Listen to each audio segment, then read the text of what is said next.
Alors, les enfants, j'ai mon kit avec moi. Je vais m'installer, OK? Pour ceux qui ne le savent pas, mon nom de camp, c'est Charbon.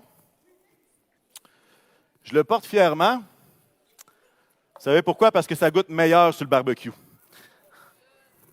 Je suis un amateur de moutarde aussi, si vous ne le saviez pas. Et j'aime les Timbits. Oui, oui. Alors, pour commencer, alors que les amis s'installent, les amis de la garderie, est-ce que vous aussi, vous aimez ça, la moutarde? Ouais, vous aimez ça? Il en manque, hein? Oui, il en manque.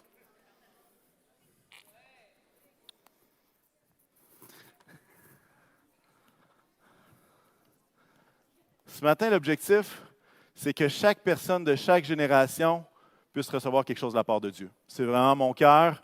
Et si on utilise des images, c'est pour que chaque personne dans ce lieu puisse recevoir de la part de Dieu quelque chose de précieux.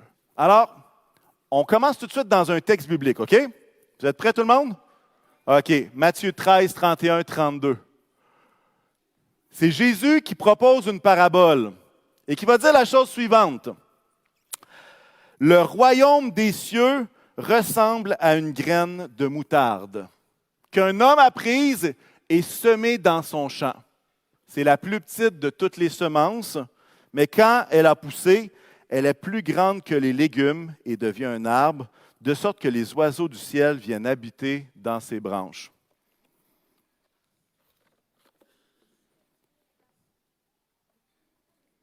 La moutarde, ça goûte la vie.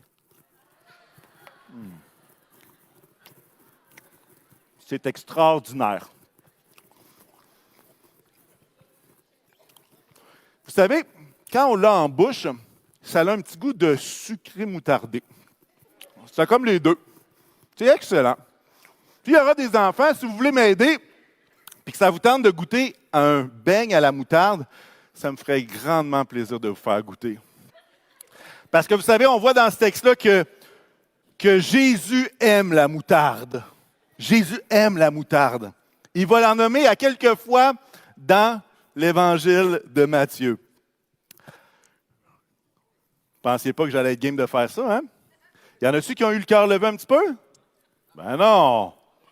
Ah, ben si vous avez le cœur levé, je peux en prendre un autre, ça va me faire plaisir. Ben non. Il y en a d'autres qui l'essayeront tantôt. C'est extraordinaire, un beigne à la moutarde, c'est bon. En fait, Jésus va proposer une parabole, puis je veux juste expliquer à tout le monde qu'est-ce que c'est une parabole. Une parabole, c'est souvent Jésus qui les fait parce que les disciples n'étaient pas assez allumés pour faire eux-mêmes leur parabole. C'est Jésus qui prend une histoire de la vie de tous les jours et puis pour en dégager un enseignement dans la foi. Souvent, il va utiliser des paraboles pour expliquer c'est quoi le royaume de Dieu. Alors, qu'est-ce que Jésus est en train de raconter ici? En fait, il raconte qu'il y a une semence, grosse de même. Il y a une semence qui représente le royaume de Dieu. Peut-être vous êtes scandalisé un peu parce que moi, dans ma tête, le royaume de Dieu, c'était beaucoup plus gros que ça. Mais Jésus va comparer le royaume à une petite graine de moutarde. En fait, ça va dire que c'est la plus petite de toutes les semences. Et là, peut-être vous dites, non, je connais une semence plus petite. Vous avez probablement raison. Mais c'était comme un proverbe, c'était comme quelque chose dans la culture juive que, regarde, la graine de moutarde est vraiment petite. Est-ce que scientifiquement, c'est la plus petite? Ce n'est pas le thème de ce que Jésus veut dire. Il est en train d'utiliser quelque chose qui était connu à travers tout Israël, qu'une graine de moutarde, c'est petit. Tout le monde savait ça. Alors, il utilise ce que tout le monde sait pour que tout le monde comprenne quoi? L'histoire. Pour que tout le monde comprenne c'est quoi qui est en train de se passer. Alors, il y a une graine de moutarde. Sinon, on voit qu'il y a quelqu'un qui va prendre cette graine-là et qui va aller la planter dans un champ. Il y a une action qui est là. Mais il y a aussi un lieu. Il y a un champ dans lequel la semence est là. Si je sème ma graine de moutarde sur le stage, je peux attendre 3 ans si vous voulez. Est-ce que ça va pousser? Mais non. Il faut la planter à un endroit où est-ce qu'elle peut grandir. Et je vais sortir mon galon. Je ne sais pas si ça va marcher. Je vais avoir besoin d'un enfant qui a le goût de manger un beigne à moutarde. Y a-t-il quelqu'un qui veut m'aider? Ah, viens-t'en, Heidi. Tu as ton beigne si tu fais la job, OK? Il faut que tu tiennes ça avec ton pied pour pas que ça bouge, OK? Habituellement, un plant de moutarde, un arbre de moutarde mesure 4 pieds, à peu près cette hauteur-là. Ouais, à peu près la hauteur de Pasteur Annie. C'est elle qui a levé la main, je ne pouvais pas m'empêcher. OK? Elle ajoute quand même quelques pouces à son 4 pieds, c'est bien. Mais ce qu'on apprend, c'est que les commentateurs vont dire que l'arbre, cette espèce d'arbuste de moutarde, autour de la mer de Galilée, va pousser beaucoup plus haut qu'à l'habitude. En fait, on dit que ça pousse jusqu'à 9, 10 pieds. OK? Hey, excuse-moi, j'essaye pas de t'assommer, OK? Si je t'assomme, tu as 2 beignes. C'est bon. Un extra moutarde. Mais non seulement ça, ça dit que ça allait même jusqu'à 15 pieds. Ouais. Puis là, j'aurais aimé ça avoir un meilleur galon, je ne l'ai pas trouvé chez nous. 15 pieds, ça ressemble pas mal à d'attente jusque-là. Est-ce que vous voyez la différence entre un arbuste? Oui, c'est ça, toi, tu as peur de moi, hein? Tu fais bien d'avoir peur. 4 pieds, 15 pieds. Il y a quelque chose que Jésus est en train de dire. Hey, viens-t'en sur l'estrade, je te donne de quoi, OK? Attends un petit peu. Ah, ben tu peux rester là, regarde, je vais te servir, ça va me faire plaisir. Je vais en mettre juste un peu, OK? Ça prend. Le concierge ne veut pas de graines sur le plancher, alors il faut que tu prennes en une bouchée. Merci, on peut l'applaudir.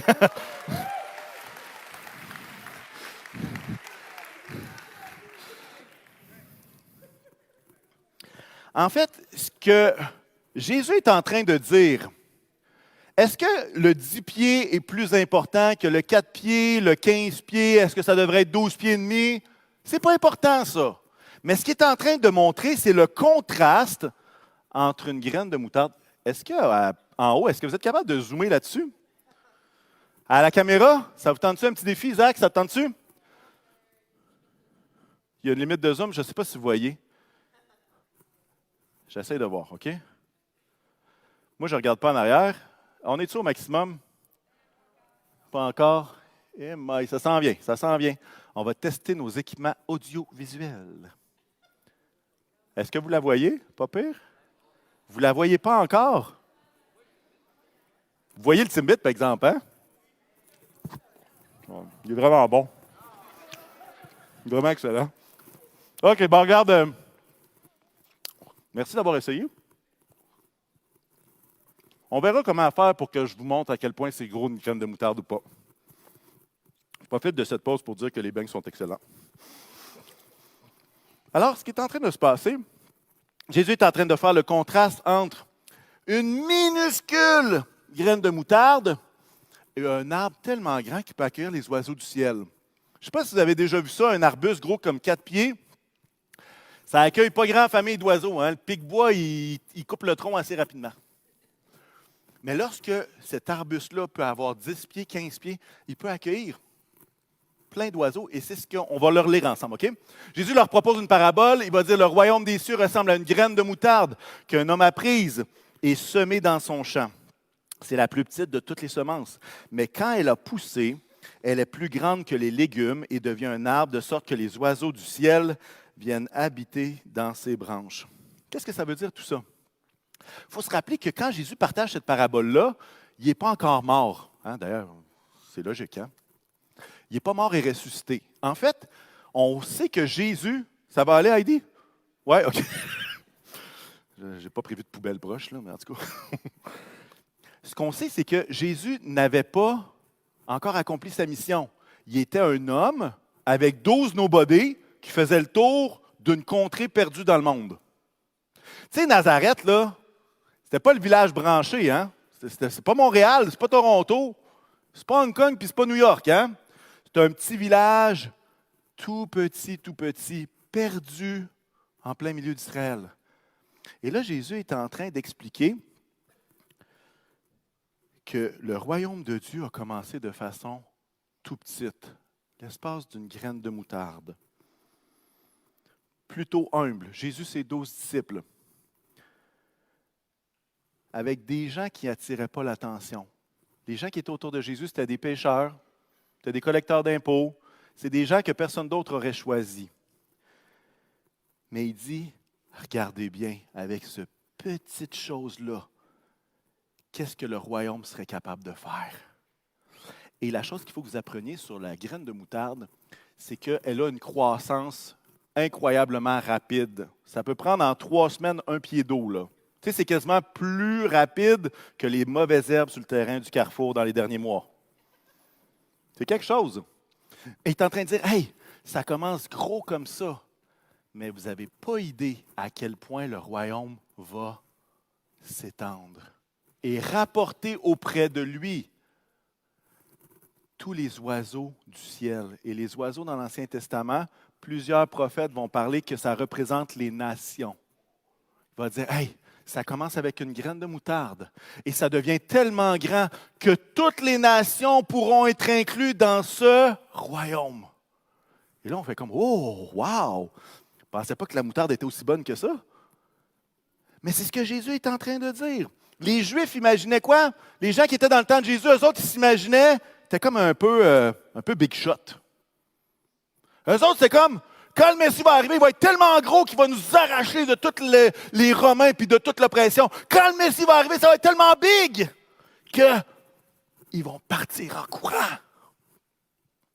Les Juifs voyaient quelque chose de tellement gros qui allait prendre la place, mais Jésus choisit une graine de moutarde.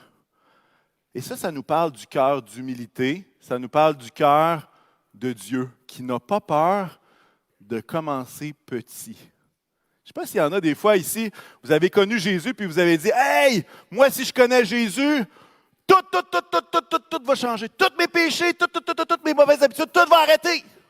Saviez-vous que Jésus n'est pas gêné de commencer tout petit, mais lorsque c'est déposé dans de la bonne terre, ça peut grandir vite, pas rien qu'un peu. Des fois, on veut que tout soit gros maintenant. Mais Jésus n'a pas peur de prendre une petite graine, commencer petit. Et d'ailleurs, qu'est-ce qu'on peut apprendre de ça? Puis je pense que chacun, on est capable de s'identifier à ça. En fait, les petits commencements ne sont pas des échecs. Les petits commencements ne sont pas des échecs. Il y a un verset dans la Bible qui en parle. On peut le mettre dans Zacharie 4. Est-ce qu'on l'a à l'écran? J'espère que oui. Ah oui, merci.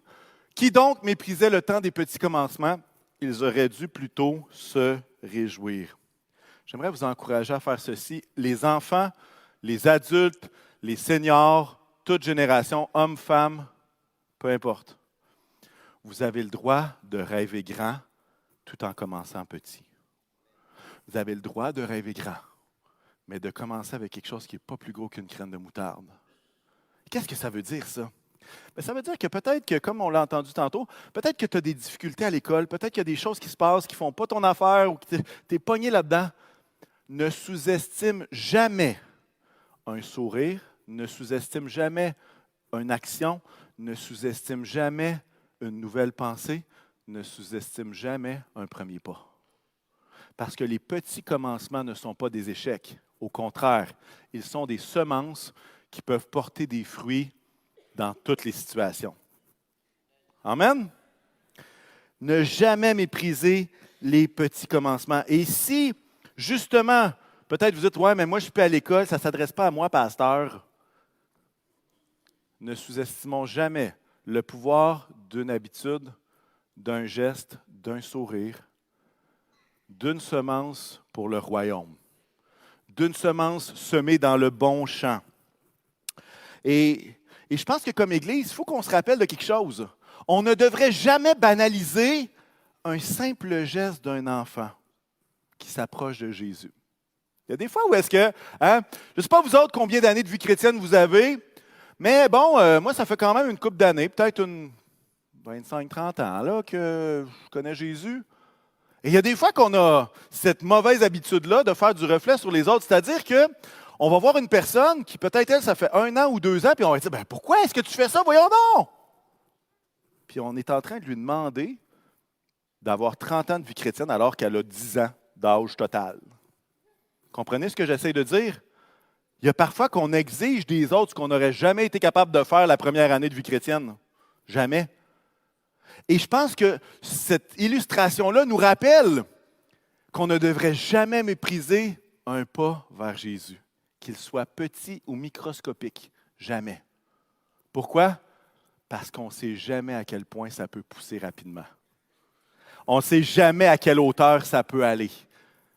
Et moi, je veux bénir chaque personne qui s'implique au ministère d'enfants parce que vous savez quoi?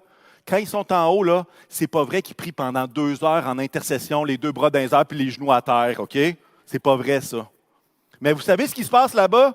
C'est que parfois, il y a une opportunité, il y a un moment avec un enfant qu'on peut encourager dans la foi. Ça dure 10 secondes, puis je suis généreux. Ça peut durer 4. Mais vous savez quoi? Je veux honorer chaque personne ici qui est capable de s'investir, qui est capable de prendre le temps pour 4 secondes avec un enfant, sachant que cette graine-là, elle est semée, puis on ne sait pas où est-ce qu'elle va aboutir. On ne sait pas à quel point ces feuillages vont être capables de bénir un grand nombre autour. Amen? Est-ce que je suis en train de dire qu'il passe 2 heures pour 4 secondes? Mais non, parce qu'il y a plusieurs enfants. Ça veut dire qu'il peut y avoir un 4 secondes là, un 10 secondes ailleurs. Ça se peut qu'il y ait une activité où est-ce qu'ils font juste rassurer quelqu'un. Mais rassurer quelqu'un, c'est encore une semence qui n'est pas grosse, mais qui peut porter des fruits éternels. Vous savez quoi? Une toute petite semence cachée dans de la bonne terre a un potentiel extraordinaire. Je vais vous le prouver. D'accord? On va faire. Non, on ne fera pas pousser aujourd'hui.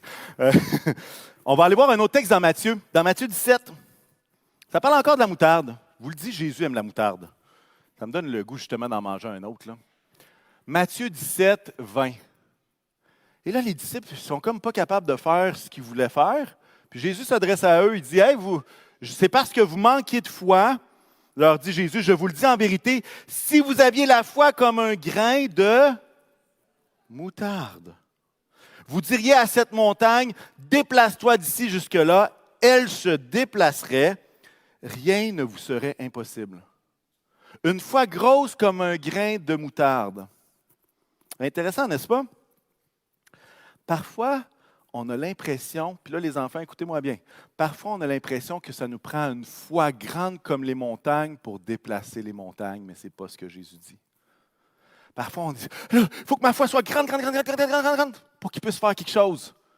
Mais ce qu'on lit ici, c'est que, non, si vous aviez la foi comme une graine de moutarde. Puis, à quelque part, j'ai l'impression, puis peut-être que ce n'est pas le thème principal de cette analogie-là, mais je me permets de la faire quand même, OK? Que ce n'est pas le thème principal du texte. Mais vous savez quoi? Moi, j'aime mieux avoir une toute petite foi dans un cœur large que d'avoir une grosse foi dans un espace restreint. Qu'est-ce que je veux dire par là? J'aime mieux. Puis là, les adultes, ça s'adresse à vous. Si vous réfléchissez à ça, plus que 15 secondes, vous allez voir que c'est beaucoup plus profond que ce que vous l'imaginez. J'aime mieux avoir une foi petite comme une graine de moutarde dans un cœur, un terrain qui est large, qui a de la place, plutôt que d'avoir une foi grande comme les montagnes dans un cœur étroit. Parce que vous savez, ce qui est important, l'important, ce n'est pas la grosseur de votre foi. Ce qui est important, c'est d'avoir un cœur qui est ouvert à Dieu, parce que c'est lui qui fait grandir la semence. Si le cœur est étroit, il n'y a pas de place pour que ça grandisse. Mais si le cœur est large, il y a toute la place pour que cette semence-là fasse tellement plus que ce qu'on peut imaginer. L'idée, c'est que, là, les enfants, je vous lance ce défi-là. Ce que Jésus vous demande, c'est d'avoir la foi grande comme un grain de moutarde, et c'est lui, Jésus, qui va déplacer les montagnes dans votre vie. Il vous demande ça. Je vous donne une question, puis là, je vais faire appel à votre connaissance mathématique. Cuillère à thé. Cuillère à thé. Je l'ai remplie. Je l'ai calculé ce matin, j'ai eu bien du fun. Combien est-ce qu'il y a de graines de moutarde dans une cuillère à thé? Là, vous le dites à votre voisin, OK? Je ne veux pas toutes les entendre. Comme ça, si vous avez le bon chiffre, il y aura une preuve vraiment, une oreille attentive. Combien qu'il peut avoir de graines de moutarde dans une cuillère à thé?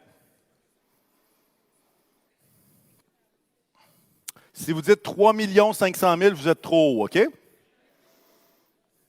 Une cuillère à thé, c'est simple. Cuillère à thé.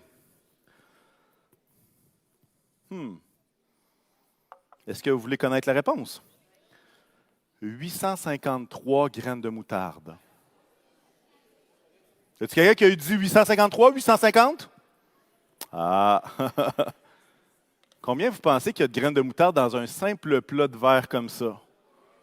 C'est là qu'on a des skills mathématiques, parce que je ne les ai pas toutes comptées, mais j'ai fait une règle de 3. Si vous êtes au secondaire, vous apprenez les règles de 3, c'est excessivement pratique pour les prédications. Vous pouvez continuer d'étudier, c'est bon. Combien est-ce que vous pensez qu'il y en a? 25 900 graines de moutarde dans tout ça. Et ça nous parle de quelque chose de formidable. Ça nous parle de l'Église. Ici, on est peut-être 450 ce matin. 450, c'est la moitié d'une cuillère à thé. La moitié.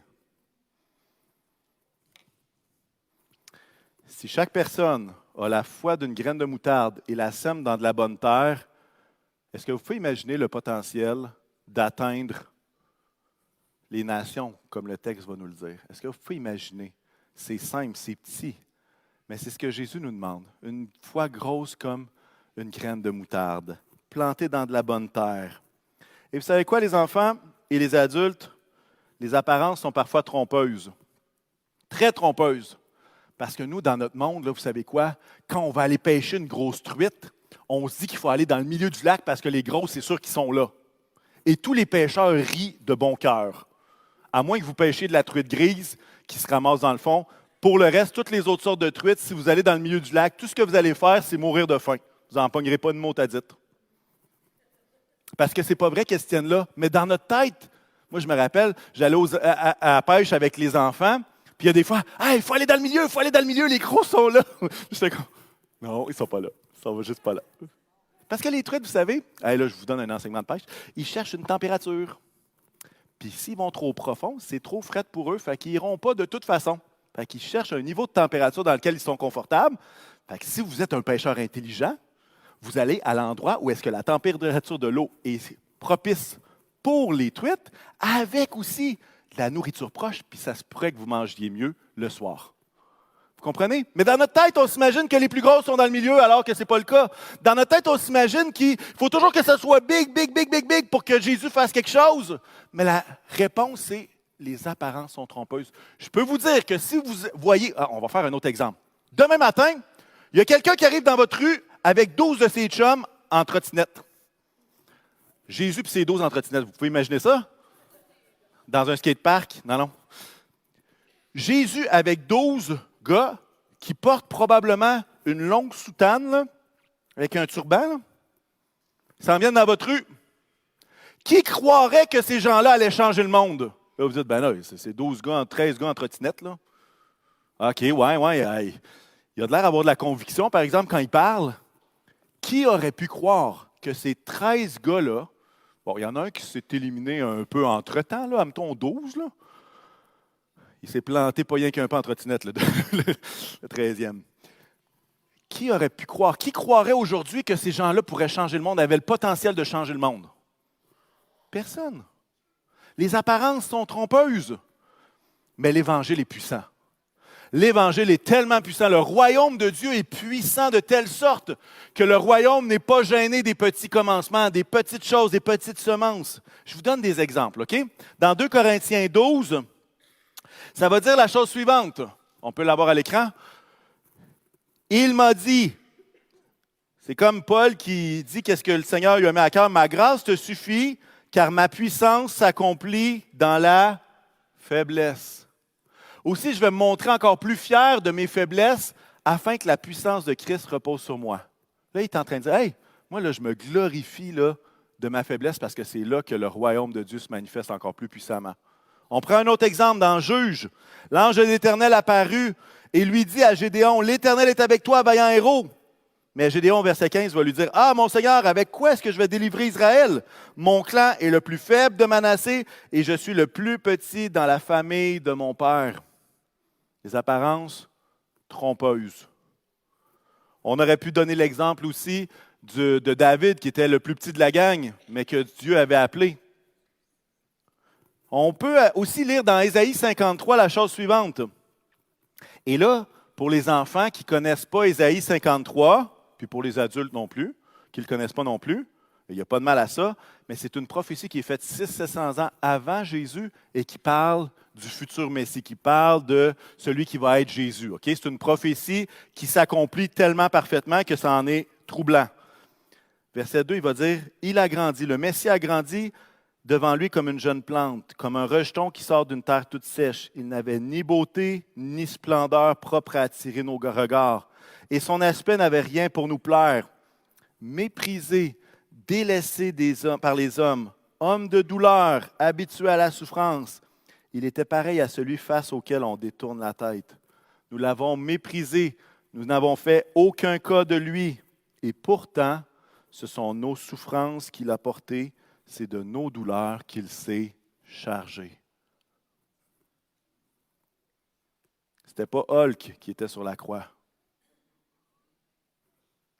C'était quelqu'un, Jésus, qui avait une apparence qui n'avait rien pour attirer les regards, mais qui avait une puissance inexprimable en lui. Matthieu 27. Ça, c'est quand même cool, les enfants. Quand Jésus meurt sur la croix, il arrive un gros tremblement de terre, puis les gens qui l'ont tué se mettent à réfléchir. Vous savez, c'est une bonne chose de réfléchir. Matthieu 27. À la vue du tremblement de terre et de ceux qui venaient d'arriver, l'officier romain et ceux qui étaient avec lui pour garder Jésus furent saisis d'une grande frayeur. Ils ont eu la chienne et ils ont dit, cet homme était vraiment le Fils de Dieu. Rien dans nos yeux pouvait le voir, le percevoir. Mais lorsqu'on a vu la puissance du royaume, il était vraiment le Fils de Dieu. Wow! Conclusion, je ne finirai pas trop tard ce matin. On fait partie d'un royaume qui a un potentiel tellement grand. Un potentiel tellement grand. J'aimerais vous dire, à vous les enfants, à vous les adultes, à tous ceux qui sont ici, ne sous-estimez jamais la puissance d'un simple geste avec les valeurs du royaume de Dieu. Ne sous-estimez jamais la puissance du pardon. Ne sous-estimez jamais la puissance d'un sourire. Ne sous-estimez jamais la puissance d'un encouragement. Ne sous-estimez jamais le fait de rendre service à quelqu'un. Parce que lorsqu'on agit conformément avec le royaume, lorsqu'on est capable de semer une graine de moutarde que vous n'êtes même pas capable de voir tellement elle est petite, le royaume de Dieu peut grandir d'une façon exponentielle. Aujourd'hui, l'invitation, le défi que j'ai pour chacun de vous, c'est d'avoir la foi grosse comme une graine de moutarde. Pas plus gros que ça. À peu près de cette grosseur-là. Puis laissez Dieu faire le reste. Laissez Dieu faire grandir. Laissez Dieu prendre racine. Laissez Dieu faire ce que lui seul sait faire. Amen? Amen. Hey, les enfants, j'aimerais vous donner un petit défi, OK? Je vais descendre en bas pour les gens du streaming. Je pense qu'ils viennent de m'échapper. Là, vous savez que vous n'avez pas besoin d'avoir une grosse poignée, mais j'aimerais que vous fassiez la chose suivante. Tous les ados, les enfants, j'aimerais que vous veniez prendre une petite poignée, une petite pincée. Puis vous allez faire la chose suivante. Vous allez donner une graine de moutarde à quelqu'un que vous ne connaissez pas, puis 2, 3 autres aux gens de votre famille qui sont ici. Est-ce que vous pouvez venir? Venez-vous-en. Ce n'est pas compliqué. Vous n'êtes pas obligé de vous le mettre dans la bouche, OK? Je n'ajoute pas de moutarde. C'est déjà de la moutarde. Prends-en juste une petite pincée, puis va porter ça à une personne que tu ne connais pas. Tu peux en prendre plus qu'une graine, hein? Ben non, c'est vraiment pas gros. C'est petit, hein? Allez. Puis là, tu vas en porter une à une personne que tu ne connais pas pour qu'elle sache c'est quoi la grosseur de la foi qu'elle a besoin, OK? Vous êtes prêts? Hey, ça va nous prendre des gens qui vont aller en haut parce qu'eux autres, en plus de rien voir parce qu'ils sont loin de la graine de moutarde, ils ne pourraient même pas en avoir eux-mêmes. On a besoin de missionnaires au 2e étage. Allez. Oui, c'est le truc que j'ai jamais vu. Tu n'as jamais vu une semence aussi petite que ça, hein? Good. Puis, lorsque vous allez être avec votre famille, on va faire quelque chose ensemble, OK? Fait que vous allez vous asseoir avec votre famille, puis on va prier ensemble. Tout le monde en a? Là, le but, c'est de la donner dans les mains, pas de l'acheter à terre, OK? Ça ne poussera pas sur notre tapis, c'est certain. Ah, prends une petite pincée. Ouais, tu vas voir, juste avec ta petite pincée, tu vas en avoir plusieurs. Ouais, ben ouais. Ah ouais, prends-en quelques-unes. T'en donnes une à une personne que tu ne connais pas, puis t'en donnes une aux gens de ta famille. Si tu en as trop, tu les manges. Tout le monde en a? Ah, ben prends-en plus. Super. Good. Oh, t'en veux-tu encore? Il t'en manque? Prends-en plus.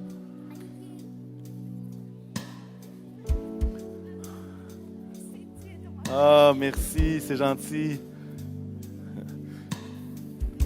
J'ai reçu ma semence, moi aussi. Oh yeah!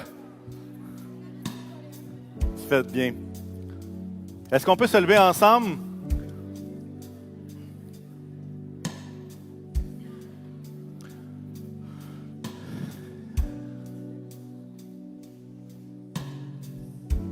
Il y en a qui ont reçu une graine de moutarde, quelques-uns? Hey, c'est pas gros, hein? Je ne sais pas si ça enlève un fardeau d'avoir une foi grande comme une montagne, mais je trouve que ça parle comme image. Alors, ce que je vous encourage à faire en bulle familiale, élargie, dans le sens que vous pouvez accueillir des gens qui sont proches de vous, des amis, grands-parents, oncles, tantes, whatever, c'est vous qui décidez ça. Mais j'aimerais qu'on puisse prier en famille et qu'on puisse prier que notre foi puisse être aussi grosse qu'une graine de moutarde. Puis qu'on laisse Dieu faire les fruits qu'il veut faire dans chacune de nos vies. Est-ce qu'on peut faire ça? Amen. Alors, hey, on se rassemble, on prie, vous pouvez vous déplacer, il n'y a pas de problème. Si vous êtes tout seul ce matin, vous voulez aller prier avec un frère, avec une sœur que vous connaissez, il n'y a pas de problème. Si vous voulez rester seul, vous êtes libre aussi. L'idée, c'est de dire, je veux prendre un temps pour prier, que ma foi soit de la grosseur d'une graine de moutarde. Amen. On fait ça pendant 3 minutes, 2-3 minutes. On a le temps de se déplacer, il n'y a pas de souci. Amen.